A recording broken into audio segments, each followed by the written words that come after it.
Hello, welcome to our Resiliency series with Full Spectrum Environmental, where we have Brett, the environmental specialist and founder of Full Spectrum Environmental, and today we have our guest Danielle, who has been studying traditional Chinese medicine, here to talk about the connections between our bodies and the environment. I'm Avery, and I'll be hosting today. I'm no expert, I'll just be asking the questions, but I'm excited to learn from the both of you. So, today's topic is microcosms versus macrocosms, which is kind of a fancy way of saying the little things versus the big things, or how what's happening inside of us mirrors what's happening on the outside.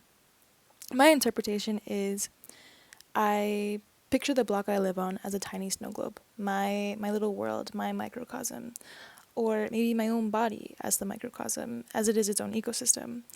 Then, as far as the macrocosm, this could be everything else, right? The community to the entire universe. But I want to hear what you guys think from your different but overlapping backgrounds. So, first, let's start with the macrocosm. And today we'll be focusing on the built environment as the macrocosm. So, let's start with you, Brett. What is your interpretation of the built environment in this case? Yes, I would love to. Thank you, Avery, for the introduction. That was a good, concise way of framing macrocosm and microcosm. So, if we take macrocosm to be the built environment, our built environment's everything that we have built around us, around our little snow globe, our families, our worlds, to shelter ourselves from the outdoor elements uh, and weather. So, started out as huts and teepees and maybe partially nomadic shelters, and it's evolved into shelters so strong and protective of the outside elements as bunkers, sky rises, homes, condos, townhouses, even our cars to a degree. Our cars are a temporary built environment that shelter us and house us when in transit, when en route. So the indoor environment can also house different elements or factors of just like the outdoor environment, there ends up being issues. And when we pad ourselves from the outdoor environment, we then pad certain things into our indoor environment, if that makes sense. I might have jumped the gun with that one, Avery. No, But no, no. Thank you. I guess the built environment could be considered anything that's anthropogenic, right? But when people hear the word environment, they usually think of nature, forests, oceans, wildlife, just not our indoor spaces. We don't always realize how much the word environment could literally refer to the indoor spaces where we spend so much of our time. Spaces that are actually shaping how we live, how we feel, and how we connect with the world around us, right? So, do you think people underestimate indoor environments as microcosms and how much they actually impact our well being? I do think our indoor environments can affect our microcosms, our bodies, and our health. If there's not, indoor environmental hygiene, etiquette, air quality, water quality, pests, that sort of thing, I definitely think it can affect us. Another thing I wanted to ask you, so I guess to give our listeners some background, you work in residential commercial spaces where you're focusing on people's indoor environments, their air quality, like you had mentioned, water quality, and I imagine you've had clients come to you and worry about their spaces and how this impacts their well-being. Maybe they're worried about how mold might impact the respiratory systems, etc. And I know that you're not a doctor, but what's something that you might tell a client when they're worried about their health, or like what's something that you might tell them to put their mind at ease, or just so that they're more comfortable? That's a good question. Identifying what the indoor environmental contaminant is important. That's kind of the first step. Everything depends on concentration. You know, some things at low doses, everything at a dose can be a poison. Mold is ubiquitous in the outdoor environment. It's going to be outside. It's on mulch, it's on trees, it's on branches. But when it proliferates in the right indoor environment, it can affect health. And the hard part is I'm not a doctor, but and everyone has different levels of sensitivities. So certain amounts it might affect one, might not affect others. And this goes into Danielle's domain of really knowing your inner world, knowing your microcosm. Some things might affect someone, some things might not affect someone else. And then there's you have the biogenic aspect, which would be mold, um, living things that can grow in environments we create for ourselves. So we as the anthropos, the humans, create a built environment, but then other organisms are like, ha ha ha ha, this is perfect for us to live in too. So you have bugs and mold, termites, different things like that, bacterias, um, micro macrophages, stuff like that, that grow and proliferate in duct systems, in walls, in crawl spaces and basements, and they can affect the respiratory, they can affect the immune system. And then you have lead, asbestos, things that we as humans, like birds, grab twigs and make their nest. We grab elements that we make our nests, our shelters with, that end up affecting us. And a lot of times we don't know for years to come. We've removed a lot of asbestos, we've removed a lot of lead, but we still continue to remove lead and asbestos that's in our built environments and has certainly affected. That made me also want to point out, maybe it's obvious, but the other microcosms that exist, such as fungi, that you might be remediating within our macrocosms, like more than just the body that we wanted to talk about today. Okay, so now let's talk to Danielle, sort of shifting from our built environment, the walls around us, to what's happening within us. And Danielle has great expertise in mind and body and spirituality. So, to you, Danielle, what is the microcosm? Yes, hello, guys. Thank you, Avery, for the introduction, and Brett, just going over your expertise in the built environment because you know so much there, and that affects us so deeply. And I think first, really focusing on the microcosm, your own body. So for me, that's like your inner landscape, your body's ecosystem.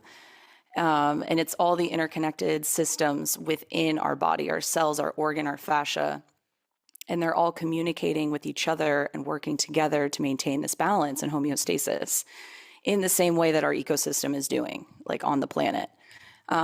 So it's really a mirror, it's a reflection. And to me, a resilient body, just like a resilient ecosystem, is one that is really able to adapt to and recalibrate from life stressors or external factors, pathogens, things like that, and using the challenges as a substrate for new growth.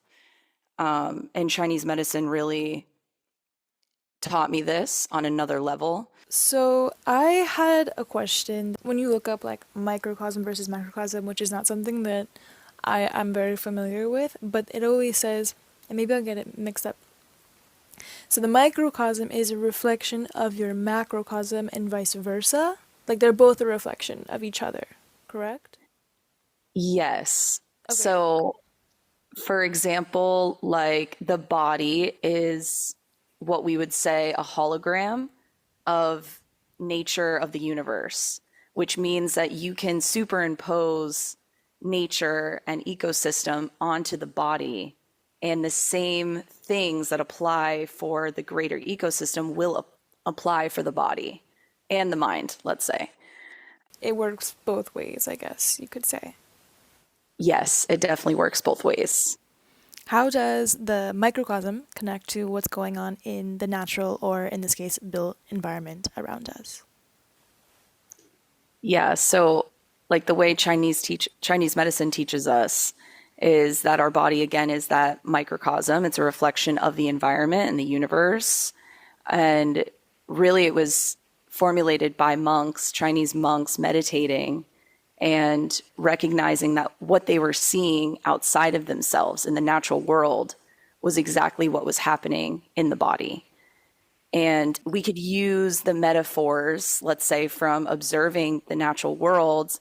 We can use that in our own bodies to diagnose and to describe and differentiate certain patterns of disease or balance that occur within the body, mind, and spirit. So, for example, we have a theory, it's called the root and branch theory.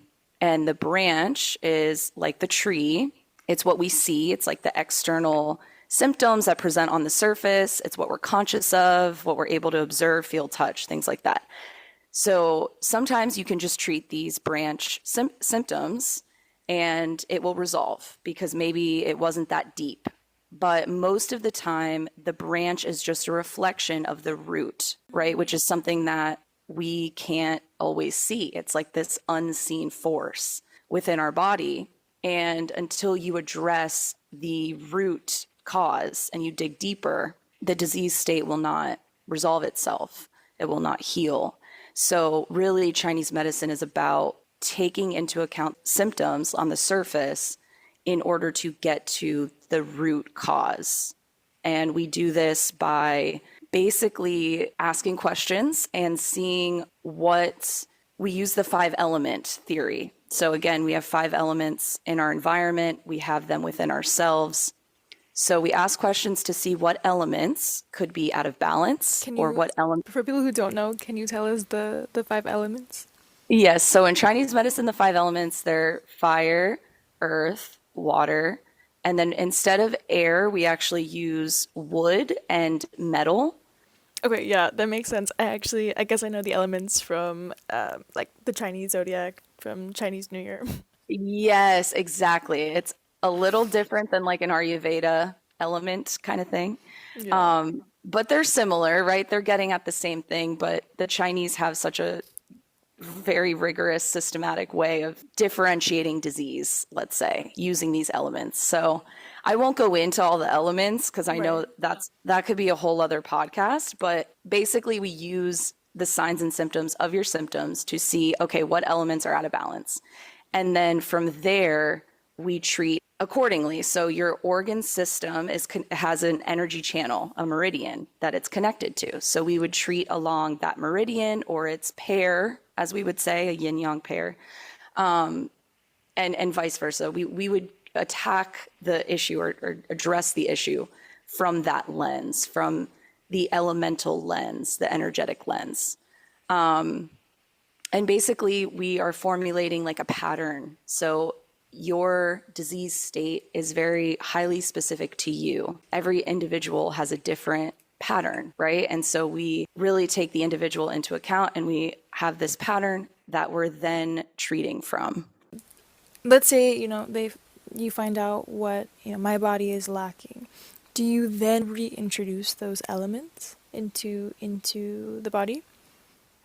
Yeah. So, for example, if let's say your spleen and stomach channel is weak, your digestion is weak, your immunity is weak, things like that, we would needle along those channels and we would do points along the channel to tonify your spleen and your stomach. And there's also other ways to address the problem, but that would be the most simple and direct way that we would do it. And the elements obviously interact with each other. So when the earth element, the spleen and stomach, is deficient, that could also affect the water element or the wood element. So we would address the, indirect causes of the earth deficiency as well to create a holistic. It's all about treating from a holistic way and perspective and not just looking at one symptom and treating that one symptom. It's looking at the symptoms as a whole picture, and then taking a step back, seeing the pattern and like the root and treating from there. That is really interesting stuff, Danielle. And you know it very well. I have another question for you. Can emotional or mental states like stress or even stillness mirror our environmental conditions? Yeah, I do think all mental states are expressed in nature, like as above, so below. Like the things that we experience within our body, we can see them out in nature if we're really observing and paying attention. I think to our environment, just going back to the built environment with what Brett is so skilled at, it's like our built environment is a direct reflection of the health, let's say, of our inner environment. So if our external environment is chaotic and filled with mold and toxins, our body is never going to be able to recalibrate and find balance and heal. So we have to really view ourselves not only as a body, but as a body that is in a built-in environment and then also this greater environment on our planet, and use that lens to begin to heal and change our environment to create, more balance, more peace, more stillness, things like that. So the built environment is so important, and people definitely need to be curating their environment and making sure it's as clean and peaceful and harmonious as it can be so that their inner world is the same. You said something interesting, that we want our bodies and our environment to be as harmonious as possible. Ideally we want them to be connected, but do you think there are parts of our environment in modern society that sort of separate us from our environment? Absolutely. Brett, if you want to chime into that. It's a hard balance between sheltering ourselves from the exterior and then insulating ourselves from nature. We just had the hurricane in Jamaica, and infrastructure in a lot of Caribbean nations, the code isn't as rigorous and the building isn't as rigorous. We don't go as deep with our foundations, our wind code and our roofing code, but there's a balance with it, because when you have an environment that allows fresh air in through like open verandas or areas that you can get fresh air, a lot of times people feel better. CO2 levels go down, dust accumulation, you get fresh outside air from nature. And then on the other hand, when you have a hurricane come, it makes your building more susceptible to be destroyed, to be affected. And then on the other hand, here in the States, we build really rigorously. Our code is, we're rated, nowadays 150 mile per hour, 180 mile per hour winds for roof tie downs and stuff like that. But what ends up happening is we insulate ourselves and we're building our home so tight that we end up trapping everything that humans produce Right. and other things inside the home in with us. So it's a really tight balance, and technology really plays a huge role in that. Ventilation and air conditioning systems and filtration and all those gizmos and gadgets. And then it goes even deeper where, what's the effect of the production of all these gizmos and gadgets and Freon, the chemical and air conditioning systems that cools the air. It's depleted our ozone. So if our built environments on the inside are nice and cool and clean, but we're destroying our ozone outside, where's the balance between those two? They're so separate right now, and people are living extended numbers of hours indoors. I mean, working remote jobs. More and more, we're only interacting with our indoor environment, our built environment. Do you think it's possible to? I guess that's a really big question, but yeah, I guess it will be really important to reconnect different elements from the macro with our microcosm, which is our body. For sure. I think I think Earth is calling for like a modern Neolithic revolution. I think there's Earth technologies we can tap into. And I think, that's what Danielle is, TCM taps into essentially like what I view as Earth technology or, cosmotic technology. Um, she was talking about the body as a hologram. I think we could build our environment more akin to that, our built environment. Um, it sounds really trippy hippie, but Right, it does. I, but from, and we're going to take even one step farther back. This goes into our education systems. Like you're not taught that your environment affects you the way it does from a young age. It's like there's not that connection here in the West, mentally, physically, emotionally. I don't think engineers and architects take this into account. They're thinking about code, they're thinking about the rigor of the building, and Yeah, it's now almost hard to actually. it is, but it comes, and I think Danielle could probably put her 2 cents in on this, but it comes down to like a consciousness. So if the consciousness isn't common for the population, we're not going to be building with that consciousness. It's not going to be taught in the architecture schools and the design schools. Like if people maybe had one class about, like the psycho spirituality of like indoor environments, that'd be a huge course to teach. I'm sure both of you have gone into someone's home and the art and the way their house is laid out just it has a flow. You go into some homes, there's no flow. You go into others, there's Feng it shui. flows exactly. So yeah, I don't have an answer, but I have a lot of questions. That's Right, for I sure. know. It's all we have. Speaking of questions, one last question I have is how does awareness of macrocosm and microcosm help us to build resilience? It's a great question. I think I have to defer to, like, being a Gemini, especially defer to conversation. I think it starts with conversation. I think a conversation like this kind of starts the path to resiliency. Um, I Understanding agree. how everything is, yeah, how everything's interwoven. I think resiliency, at least for me, is a lot about mental fortitude, mental strength.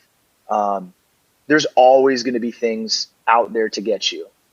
At least you can view it that whether it's inside your built environment, whether it's riptide in the ocean, whether it's a hurricane or tornado, um, these things can kill you. They can affect you. Mold can get you sick. And people ask all the time, you work in mold, you work around lead, you work around asbestos. You're never scared. You're never concerned. I said, there's a healthy balance of fear. I'm not going to do negligent things that purposely try to put myself in danger. But I envision the mold not colonizing me. I envision myself basically exhaling the mold and not allowing it to affect me. That sounds incredibly silly, probably for most Western practitioners. But that mentalization helps me. I can attest empirically, personally, and it's something that we teach our guys, our employees who do remediation and HVAC to imagine yourselves protected.